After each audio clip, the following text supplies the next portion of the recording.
हम खबरें दिखाएंगे आपको देश दुनिया की, राजनीति की, खेल की, क्राइम और अपराध की सभी छोटी बड़ी खबरें। कांग्रेस को केवल भगवान ही बचा सकता है। क्यों बुरी तरह भड़क गए दिग्गज नेता, बड़े नेताओं ने दिया इस्तीफा।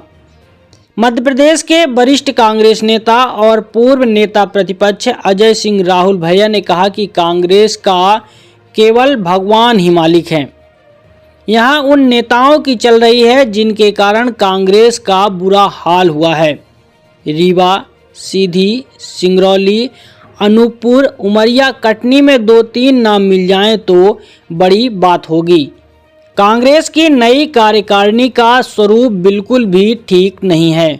उन्होंने कहा कि इस नई कार्यकारिणी और चंद नेताओं की शैली को लेकर वे अपनी बात जरूर रखेंगे। उन्होंने अपने आवास पर मीडिया से चर्चा के दौरान कहा कि जिन नेताओं के कारण कांग्रेस का बुरा हाल है, उन्हीं नेताओं के इशारे पर नई कार्यकारिणी बनाई गई है। इसके गठन में बहुत ज़्यादा समय लिया गया और नतीजा ऐसा है कि यहाँ कहीं से भी ठीक नहीं है। ऐसे में चंद शीर्ष नेताओं के फैसलों के आगे क्या किया जा सकता है। उन्होंने कहा कि जिसने यह कार्यकारिणी घोषित की है, उनसे पूछिए कि क्या इसके लिए कोई रायशुमारी हुई थी या नहीं। बीते 20 सालों से गलत फैसले हो रहे हैं, इसी कारण से कांग्रेस की हालत खराब है। आइए सुनाते हैं अपने आवास पर मीडिया से चर्चा के दौरान क्या कुछ कहा अजय सिंह राहुल भैया ने। कैसी कार्यकारिणी ये तो अपनी जगह पर है, लेकिन कांग्रेस की जिन नेताओं की वजह से दुर्दशा है आज के हालत में, उन्हीं लोगों के कहने और इशारे पर यदि कार्यकारिणी बनेगी तो भगवान मालिक है कांग्रेस पार्टी का।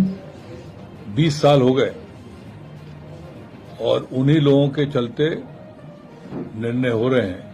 ये दुर्भाग्य है कांग्रेस पार्टी का।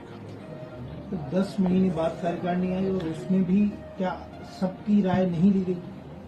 अब ये तो जिन्होंने कार्यकारिणी घोषित की उनसे पूछिए कि राय सबकी है कि नहीं है, लेकिन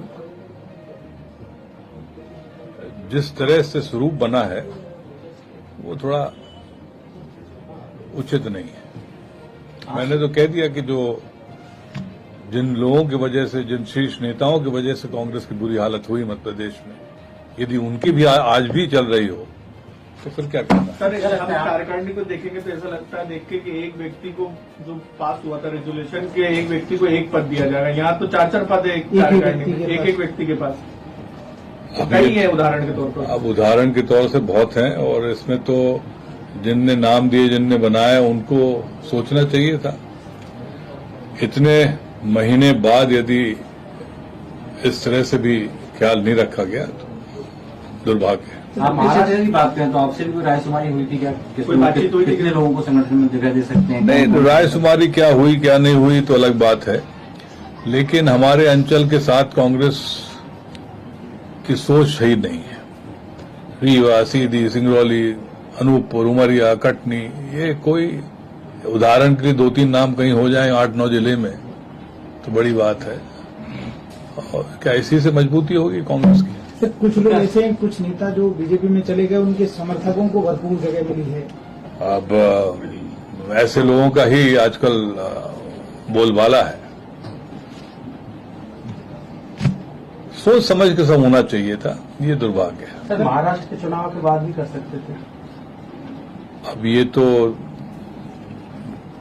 क्यों तय किया अभी घोषित करने के लिए, तो हमें जानकारी है नहीं। सर, अब ये कहा जा रहा है कि जो नाराज नेता हैं उनको आगे एडजस्ट किया जाएगा, सचिव, सह सचिव, दूसरी कमेटी, पॉलिटिकल अफेयर्स कमेटी समिति है, उसमें जगह दी जाएगी। यदि फिर से उसी तरह जैसे पहले जम्बो कमेटी बनानी हो तो बात दूसरी है।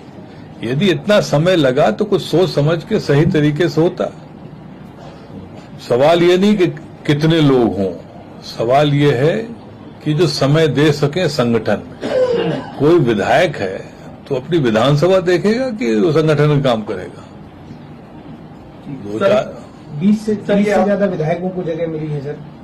भैया मैं तो कह चुका हूं इस बात को आप दिल्ली आलाकमान को ये बात अपनी रखेंगे उनके सामने? जिस स्तर पर जहां रखनी होगी जरूर रखूंगा। सर, ये मानते हैं आपके मौजूदा जो आपके नेतृत्व करता है मध्य प्रदेश के, वो पीछे से कोई और चला रहा होगा जो आप कह रहे हैं कि ना, जिनके कारण ये सब हुआ है? और मैं तो कह चुका हूँ, खुलेआम कह चुका हूँ, आगे चल के नाम भी बता दूंगा किन नेताओं के चक्कर हैं।